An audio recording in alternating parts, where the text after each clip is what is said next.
Ça m'a fait un progrès énorme, mais vraiment. Et je me sens beaucoup plus à l'aise.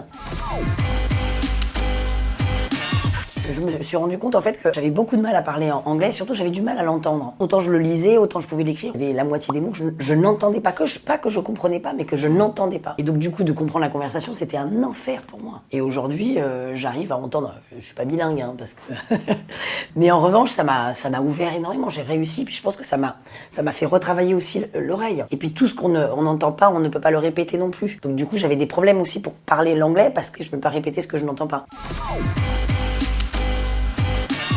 Ça m'a fait un progrès énorme, mais vraiment, je me sens beaucoup plus à l'aise. J'ai moins ce stress. Après, ça, c'est très français, hein. On a ce stress de parler anglais, hein. Je sais pas pourquoi. Moi, quand je suis avec que des étrangers, j'arrive à parler anglais. Dès qu'il y a un français autour, d'un coup, je panique, je stresse. Je sais pas, j'ai l'impression de ravoir les stress de ah, elle sait pas parler anglais, ah, elle a un mauvais accent. Alors qu'en fait, les anglais sont les premiers à vous dire mais non, mais nous, on parle aucune langue, donc on est hyper heureux que vous parliez.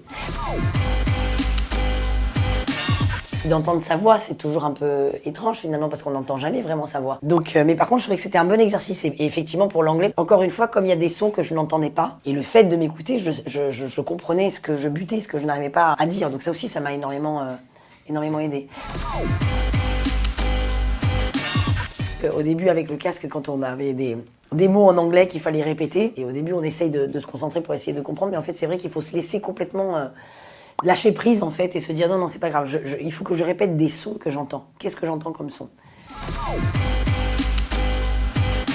Je connais très bien Harlan Coben parce qu'on avait fait une série ensemble. Même voilà, j'avais envie de communiquer avec lui et donc c'était aussi super. Et là, j'ai vu vraiment une évolution de dingue. Par exemple, des choses que je ne faisais jamais, je n'appelais jamais Harlan au téléphone, je ne lui laissais jamais de notes vocales, alors qu'aujourd'hui je le fais et j'ai plus du tout ce stress-là. Et aujourd'hui, enfin, je l'entends et on a des conversations qui sont beaucoup plus longue et beaucoup plus ouverte, quoi. J'avais fait dans un film une française à un moment donné qui parle anglais, ouais. Je suis pas du tout dans un truc de carrière américaine, etc. Je suis très bien là, et puis parce que je sais très bien que de toute façon je ne choperai jamais un accent ni anglais ni américain. Là, je pense que je serai quand même toujours une Frenchie qui parle anglais. Mais en tout cas, moi, c'est surtout de la communication sociale, de pouvoir partir n'importe où et de pouvoir parler, et puis de pouvoir échanger, quoi.